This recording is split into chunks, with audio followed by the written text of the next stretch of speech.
So, inihinto na muna namin yung paggawa dahil nag-dry na daw yung tinapay. Ayan. Konti na lang yung natira kanina. Ang dami-dami. 10 kilos ito.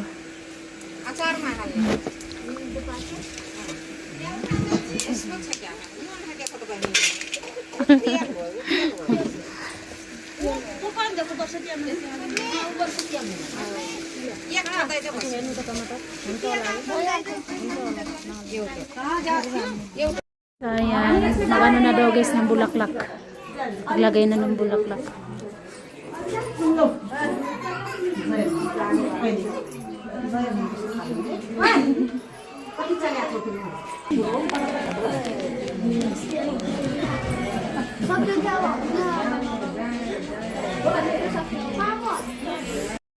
Gusto na niyo.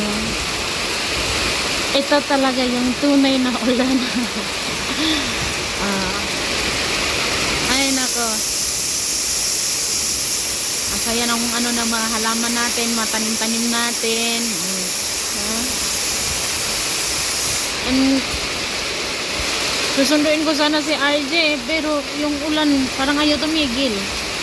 Tapos yung payong natin pagkaliit-liit pa naman. Ayan. Diyan ko na talaga nilagay yung payong natin. Pagkaliit-liit, tapos sunduin natin yan si RJ.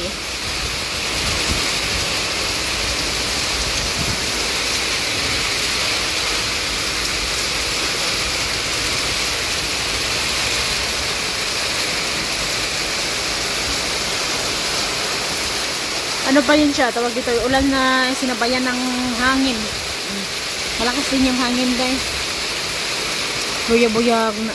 Natutuwa ako guys na umulan. Kasi, tignan nyo yung mga tanim. Nakaano nga na sila ng mga tubig. Yung sa amin din lalo na yung sa amin doon. Ang binungkal namin ng kailan yan.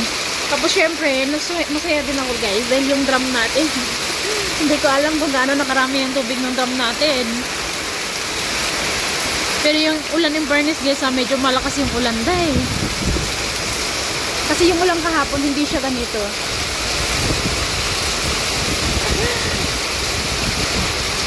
Yung alam yung sa tagal na hindi umulan, umulan ng ganito, problema ka naman kasi may susundin kang estudyante. Wala tayong payong na malaki. Ay, Diyos ka dahil. Susundin ko si RJ, tapos mamaya naman, mga alas 5, mga 5:30, mga ganon. Yung Ayman at Ari naman yung sunduin natin doon sa may kalsada. Si RJ naman kasi dito lang. Pero yung kay RJ talaga medyo malayo-layo yun. Kasi sa school niya talaga. I-check natin yung ano guys. Tubig ng drum natin kung gaano na siya karami. Ay wow, very good ka. Very good. Medyo dumami. Mapuno ko sana. Aray. Yung ulan, oy. Hangin. Ay, very good.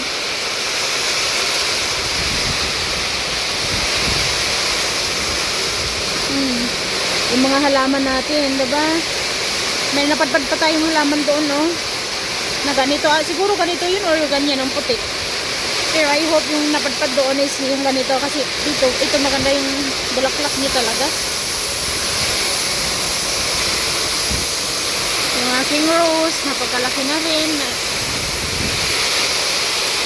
Nakoy, gusto ko daw yung hangin dahi.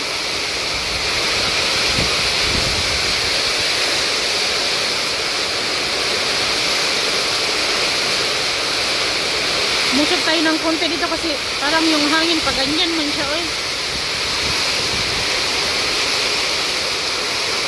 Ay, masaya ako kasi nalagyan na sa tagal kong sa tagal na nabili to nandito pa si Manang and Uncle Gino nabili tong drum na to. Tapos ako na rin yung nagtanggal nung takip niyan, mano-mano ko rin yung ginawa. At ngayon ay nagamit na talaga, o diba? Hindi ko siya mapupundahan ng tubig na galing sa balon guys kasi yung tubig namin limit lang din na lumalabas. Naglalaga nga po pala ako ng mais. Kasi kanina may ano, hindi ko alam kung binili ba yan ng binang kong lalaki o hiningi niya lang. Kanina pag uuwi niya, hindi ko rin alam kung saan niya yan banda nakuha. Pag uwi niya, pag may dala siyang mais, sabi niya sa akin, laga ko daw. Yung binang kong babae din guys, na ano na rin siya, tawag dito, ayaw niya na rin magsugba-sugba ng mais. Na ano na rin siya, na adik na siya pag may mais, laga na rin, nagaya na sa amin ba. Kasi ako talaga, gusto ko rin naman yung sinugban, inihaw na mais. Pero mas ano ko talaga yung nilaga. Lalo na sa Iman at Arin, RG. Pero sa RG at Arin hindi gaano kumakain ng mais. Sa Iman din naman. Nakakaubos. Hindi, si Arin pala yung medyo makakaubos ng 3 hiwa na mga ganun ba. Kasi sa isang buo, pag malaki yung mais, iniwa ko siya ng baga 2. Kasi Arin makakaubos siya ng 1 1/2. Mga ganun. Diba? So guys, dyan ko lang ipapakitaan kasi para makita nyo talaga yung ulan. Ayoko na ipakita yung mukha ko. Ay, bayag yung ulan. Pero feeling ko parang medyo malakas dito banda yung ano, yung tubig, Ang sarap usog dito yung balon. Yung panggawa nilang lock is yung yero din na pinutol din nila. Pero sa akin, kailangan kasi yun ng barina. DIY ko na lang, ano ko na lang, talian ko na lang baga. Diba? Pero, kahit huwag na. Dahil gastos yan dahil. Pupunta ako doon sana. Pero yung hangin, papunta dito sa atin.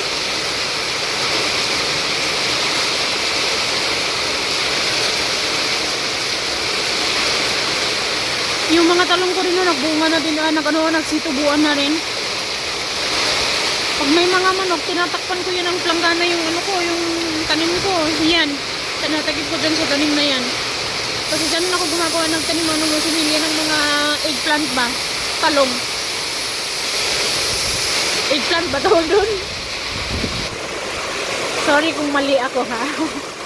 Pero i-correct niya na lang ako guys kapag mali ako. Kasi ina-accept ko talaga din yung mga pag natutuwa din ako. Gusto ko rin yung may mga nagko-correct sa akin kapag mali yung spelling ko. Mali yung pagbanggit ko, pagbigdas ko. So, thank you po sa inyo. Kasi hindi talaga ako perfect dahil. Hindi ako perfect yung magsalita na tawag ito. Medyo kulang yung pag-pronounce ko ng ganon. Diba? So, ngayon ang sabi ko, i-correct nyo na lang ako pag mali ako. Buyag yung ulan. Pero bakit may hangin? Nung oras ko makukuha yung CRG Ang bayan namin pagka-cute-cute. May payong kasi ako dati, nadalagikan sa Pinas pa yun. Nasira siya, na ilang man ko lang ginagamit, nasira din siya. Nasira yun nung time na taniman ng palay Guys, super saya talaga. Although masaya na nakakalungkot din. Masaya ako dahil pag ganitong ulan, makakatanim na tayo ng palay. Makatanim na ng palay, tapos makakaano na rin tayo, start na rin tayo magtanim, diba? Ang ganda yun. Nakakalungkot lang kasi sinabayan pa talaga ng hangin. Sinabayan pa ng hangin. Wala pa tayong bayong.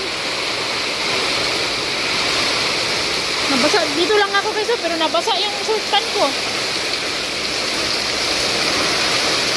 Yung pants ko ba nabasa? Oh, tingnan nyo. Oh my god. Yung hangin pa ganyan. Lakas. Buyog. Oh my god, nalipad na yung takip ng trapal.